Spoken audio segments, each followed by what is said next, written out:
what concerns me about what Israel is doing is not their efforts to get rid of Hamas, but because of the particular nature of Hamas embedding themselves amongst civilian populations with the massive amounts of civilian casualties that will inevitably come, and that figure will grow and grow and grow.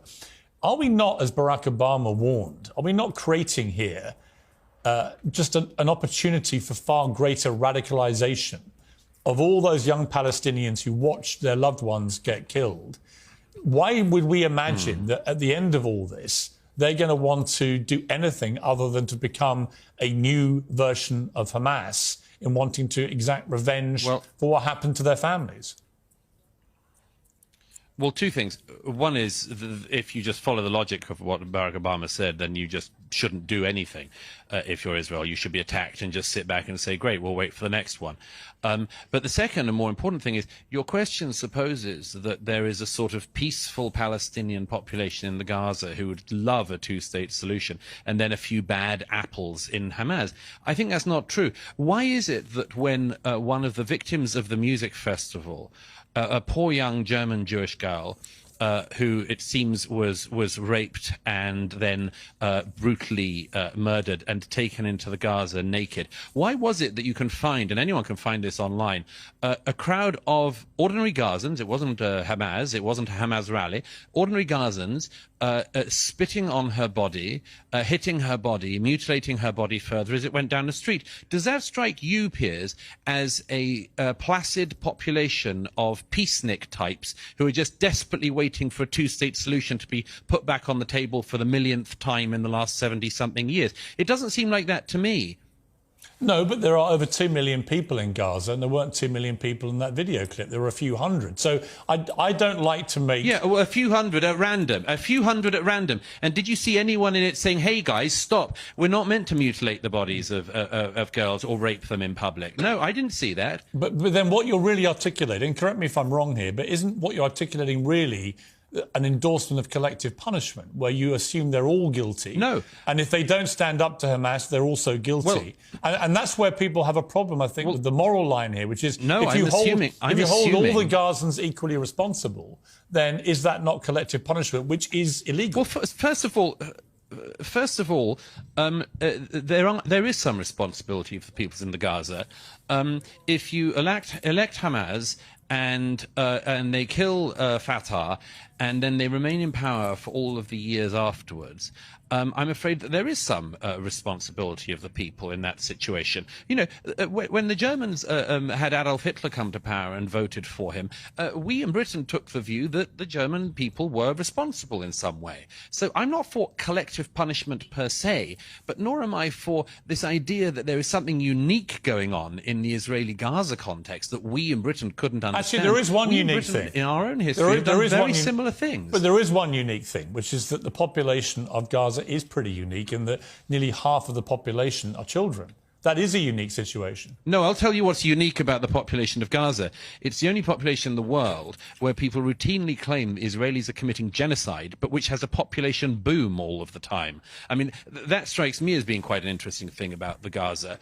But as for the moral cruelty, I want to make a very, very important point, if I can say so, on this, which is, you know, people quite often abuse history, and they say things all the time. I mean, about the only thing anyone from history knows is about the Nazis. Here's something I can tell you with absolute certainty, Piers, having not just seen some of the results of what Hamas did on the ground here in Israel a few weeks ago, but having watched the videos of the unedited footage, which I was one of the journalists was sadly allowed to see the other day. I can tell you one thing: the comparison between Hamas and the Nazis is insufficient. And sorry, there's an incoming.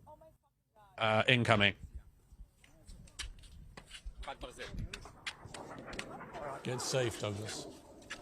Come.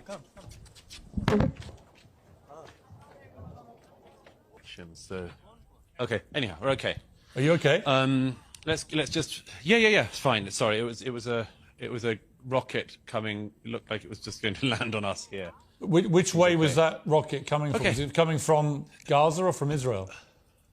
Yes, it seemed to be coming from Gaza. So yeah, it's fine. It's okay. It's been happening all day. Let me just finish this point, if I may. Before we go on, Douglas, Atman, how does that make you? How does that make you feel? What just happened there? I mean, it's I'm a little used to it. I was in Ukraine last year and was in Kherson and Odessa and Mykolaiv, and when the Russians were shelling it, so I'm a little used to it. But just if I can just finish this point, sorry, there's a lot of banging going on, but anyway, we'll keep going.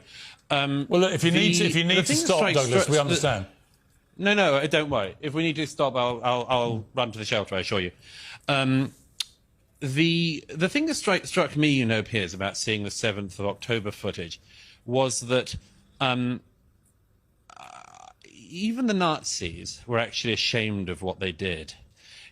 SS battalions who spent their days shooting Jews in the back of the head and pushing them into trenches had to get very, very drunk in the evening to forget what they had done.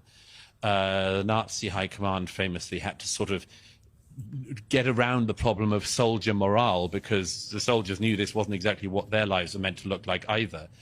I tell you one very big difference. If you look at the footage, the raw footage, and I really hope people don't on a wider scale have to view what I viewed the other day, if they see it, they will see something that is at least as barbaric as what the Nazis did. But here's the difference. They did it with glee. They were deeply proud. You see people trying to, taking the head off a young Israeli man with a shovel and then calling their parents back in Gaza and telling them, Father, I've killed 10 Jews with my own hands. Get mother on the phone. I want to tell her how great a job her son has done. I come back to this thing. I'm not exaggerating this. It's very, very interesting, and people need to realize. You had this situation with the Nazis, where they also were a genocidal anti-Semitic organization, but they tried to cover their crimes up.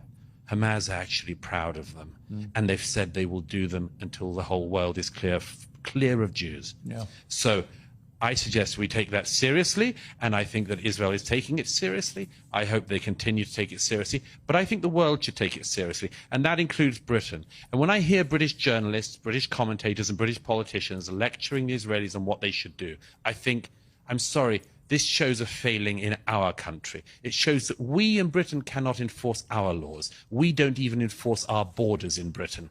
It's us that is the weak link in the international security chain on this, not Israel.